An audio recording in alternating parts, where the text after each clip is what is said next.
Good day sa inyo mga bossing. Ngayon ipapakita ko sa inyo kung paano ko i-set up itong CKMP21 mini Bluetooth amplifier natin mga bossing.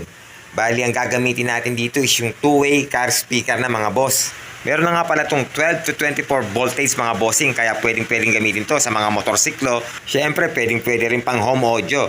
Pwedeng rin itong gamitin pang video. Okay, gumamit ka lang dito ng sound card at isaksak mo dyan sa may dito sa kanyang aux is pwede yan mga bossing at makakapag-video okay ka na. At ito nga pala yung kanyang left and right channel at saka yung pinaka-bass na speaker natin bossing.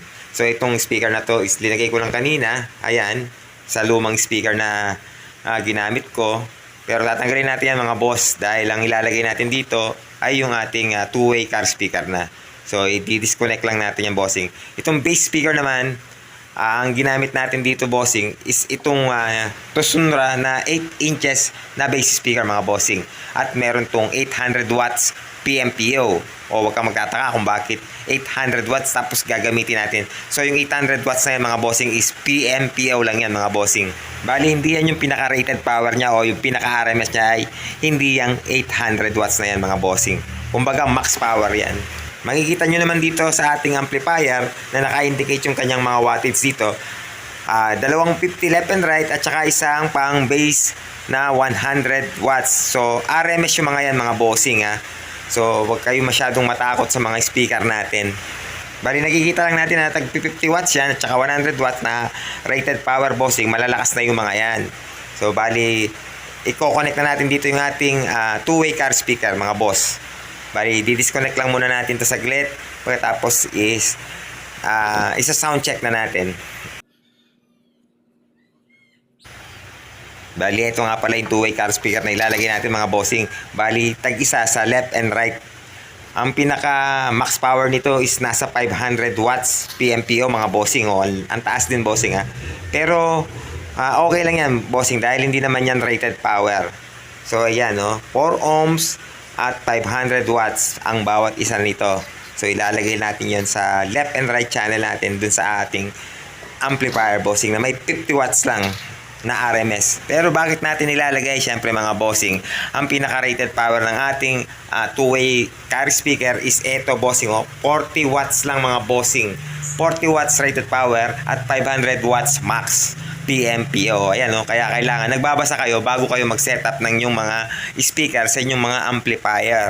At syempre pagdating naman sa ating power supply mga bossing, gumamit ako dito ng switching power adapter na 24 volts mga bossing.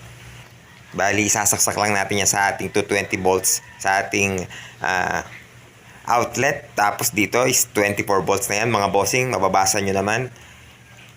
Actually 12 to 24 volts yan mga bossing. Pwedeng battery ng motor dito. Ito, na-connect na natin mga bossing sa ating amplifier, yung ating mga car speaker. Ito, gumamit ako ng connector. Ayan. So, ayan na. Naka-plug in na yung mga yan, mga boss. Bali, dalawa yan. Left and right. Ayan, tag-isa. Ito, isa-sound check na natin yan mga bossing. Siyempre, make sure na naka-off muna yung amplifier natin. At pag ayos na lahat, isasaksak na natin yan sa ating 220 volts mga boss. Bago natin yan i-on, ito-turn on natin yan. Pagka tinurn on natin yan mga boss, huwag muna natin yan pakaka-volume. So mahinang volume lang muna dapat para hindi mabigla yung ating amplifier. So ayan, nasa 7 o'clock o 7 or 8 o'clock na yan mga bossing.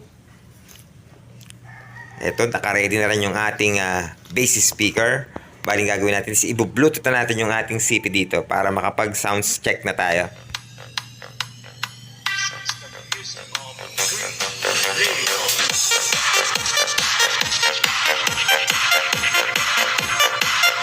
O yan mga bossing, ang angas ng tunog. So bali naka 11 o'clock pa lang tayo dito mga boss ha. Pero ang angas na ng tunog. Tapos itong ating bass is nasa 12 o'clock. Yung frequency niya nasa 12 o'clock din. So, hindi natin muna yan pakakatodo. Hindi natin yan ipo-full volume mga bossing ha.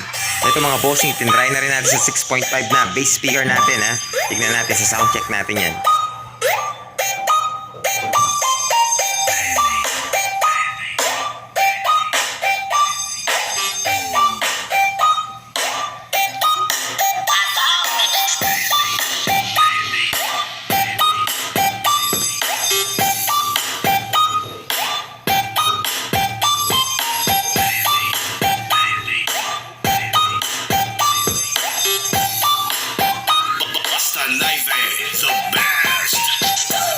So yan mga bossing ha, maangas yung ating MT21 na amplifier ko. Kahit maliit na watts lang is napakalakas na yan.